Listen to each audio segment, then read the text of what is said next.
धर्मांतरण से राष्ट्रांतरण होता है। जब धर्मांतरण होता है तो व्यक्ति की सोच बदल जाती है, भाषा बदल जाती है, उसका खान पान बदल जाता है, व्यवहार बदल जाता है। इसलिए धर्मांतरण से राष्ट्रांतरण होता है। और कांग्रेस की कर्नाटक की सरकार जो वहां धर्मांतरण विरोधी कानून है उसको वापस लेने जा रही है।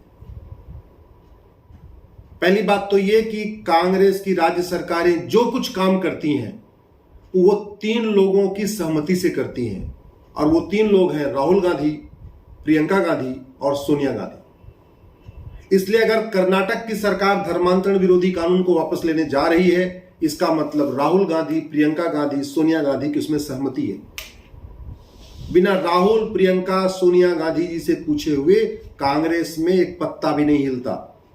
कानून वापस लेना तो बहुत दूर की बात है, मतलब ही नहीं है। कांग्रेस के किसी मंत्री, मुख्यमंत्री, सांसद, विधायक की इतनी हिम्मत नहीं है कि बिना राहुल गांधी, प्रियंका गांधी, सोनिया गांधी की सहमति से किसी कानून के बारे में बोल दे, किसी कानून के विरोध के बारे में बोल दे, कोई कानून वापस लेने की घोषणा कर दे। राहुल जी, धर्मांतरण हमारी राष्ट्रीय सुरक्षा के लिए खतरा है। कायदे से तो धर्मांतरण कराने वालों के खिलाफ एनएसए लगना चाहिए, और आप कानून वापस लेने के लिए कह रहे हैं। धर्मांतरण हमारी एकता, अखंडता के लिए खतरा है, इसलिए धर्मांतरण कराने वाले जिहादियों और मिशनरियों के खिलाफ यूएपीए लगना चाहिए, और आपकी सरकार कानून वापस लेने जा रही है। धर्मांतरण तो देशद्रोह है। विदेशी रिलीजन में कन्वर्ट करना, जो भारत में का रिलीजन नहीं है, विदेशी रिलीजन है, फॉरेन रिलीजन है, उसके अंदर कन्वर्ट कराना, उस रिलीजन में कन्वर्ट कराना जो इक्वलिटी जस्टिस को नहीं मानता, उस रिलीजन में कन्वर्ट कराना वसुधैव कुटुंबकम को नहीं मानता, उस रिलीजन में कन्वर्ट कराना जो प्रत्येक इंसान को एक समान नहीं मानता, उस रिलीजन में कन्वर्ट कराना जो महिला पुरुष को एक समान नहीं मानता, उसमें कन्वर्ट कराना देशद्रोह है। तो धर्मांतरण कराने वाले मिशनरियों और जिहादियों के खिलाफ तो देशद्रोह की धारा लगनी चाहिए। और कर्नाटक की सरकार जो पहले से कानून है उसको भी वापस लेने के लिए सोच रही है। धर्मांतरण कराने वाले मिशनरियों, जिहादियों का राइट टू वोट, वोटिंग का अधिकार खत्म होना चाहिए। धर्मांतरण कराने वाले मिशनरियों और जिहादियों की नागरिकता खत्म होनी चाहिए, सिटीजनशिप खत्म होनी चाहिए। धर्मांतरण कराने वाले मिशनरियों और जिहादियों की 100% प्रॉपर्टी जब्त होनी चाहिए। धर्मांतरण कराने वाले मिशनरियों और जिहादियों की उनको कम से कम 10 से 20 साल सजा होनी चाहिए, अगर वो बड़े लोग हैं उनका धर्मांतरण करा रहे हैं। अगर बच्चों का धर्मांतरण करा रहे हैं, 18 साल से कम उम्र के आयु के लोगों का धर्मांतरण करा रहे हैं, फिर तो ये सजा डबल होनी चाहिए, 20 से 50 साल सजा होनी चाहिए। जैसे रेप का कानून है, रेप के लिए 2 अलग अलग कानून है।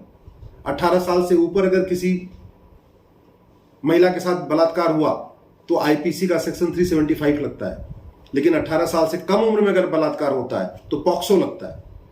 बलात्कार होता है, लेकिन उम्र के आधार पर सजा डबल हो जाती है। वैसे ही धर्मांतरण अगर बड़ों का हो तो 10 से 20 साल सजा, और 18 साल से कम उम्र में धर्मांतरण कराया जाए तो ये 20 से 50 साल सजा होनी चाहिए, सीधे डबल होनी जानी चाहिए। ये करने की बजाय आपकी सरकार धर्मांतरण को वापस ले रही है। आप भारतीयता की बात करते हैं, आप गांधी जी की बात करते हैं। गांधी जी तो खुद ही कहते थे मिशनरियां यहां धर्मांतरण करा रही हैं। एक बार महात्मा गांधी को पढ़िए तो महात्मा गांधी तो भगवान राम की बात करते थे, राम राज्य की बात करते हैं, और ये मिशनरियां और ये जिहादी संगठन है भगवान राम को मानते ही नहीं है। आप अपने आप को गांधीवादी कहते हैं। सबसे ज्यादा जो धर्मांतरण का विरोध किया था गांधी जी ने किया था। सबसे ज्यादा जो भगवान राम को मानते थे गांधी जी मानते थे। ये जो जिहादी संगठन है, ये जो धर्मांतरण कराने वाली मिशनरियां हैं, ये तो न राम को मानती हैं, न भारत को मानती हैं, न भारत की संस्कृति को मानती हैं। इस जिहादी और मिशनरी न वसुधैव कुटुंबकम को मानते हैं, न सर्वधर्म समभाव को मानते हैं, न नारी तू नारायणी को मानते हैं। जिहादी और मिशनरी वंदे मातरम नहीं मानते। जिहादी और मिशनरी भारत माता की जय कहना पसंद नहीं करते, और उनके लिए आप धर्मांतरण कानून वापस ले रहे। कौन कहे कि फास्ट ट्रैक कोर्ट बना के धर्मांतरण कराने वाले जिहादी और मिशनरियों को सजा दिलवाने की आपकी सरकार धर्मांतरण विरोधी कानून वापस ले रही है। मैं देश की जनता से निवेदन करता हूं, मैं आप सबसे निवेदन करता हूं, कांग्रेस की इस जहरीली सोच को समझिए। वैसे भी यूपीए 1 यूपीए 2 में एक अघोषित नियम था कि राज्यसभा में उसको भेजना है जो जो सनातन धर्म को नहीं मानेगा, मंत्री उसको बनाना है जो सनातन संस्कृति को नहीं मानेगा। इसलिए यूपीए 1 यूपीए 2 में बहुत सारे लोग नाम तो हिंदू रखे और चुपचाप क्रिप्टो क्रिश्चियन हो गए या क्रिप्टो मुस्लिम बन गए। नाम नहीं बदला उन्होंने, दिखाने के लिए आज भी वो हिंदू कहलाते हैं, लेकिन बहुत सारे ऐसे लोग हैं जिन्होंने क्रिश्चियनिटी को अडॉप्ट कर लिया। मैं नाम नहीं लेना चाहूंगा, आपको भी पता है, इसलिए कुछ कहने की जरूरत नहीं। आप इस कांग्रेस की जहरीली सोच को समझिए, किस तरीके से वो जातियों के आधार पे बांट के, भाषा के आधार पे बांट के, क्षेत्र के आधार पे बांट के भारत में मिशनरियों की मदद कर रही है, जिहादियों की मदद कर रही है, धर्मांतरण कराने वाले संगठनों की मदद कर रही है।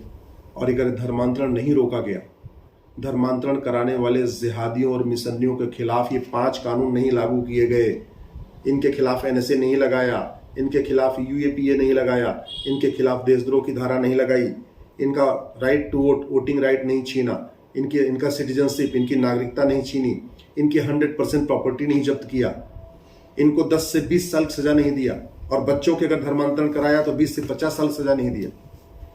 इनके मामले की तत्काल इनकी जांच पूरी नहीं किया, 1 घंटे के अंदर एफआईआर इनकी दर्ज नहीं शुरू हुई, 1 महीने के अंदर इनकी जांच पूरी नहीं हुई, साल भर के अंदर इनके मुकदमों का फैसला नहीं हुआ और इनको सजा नहीं मिली, तो याद रखिए धर्मांतरण नहीं रुकेगा।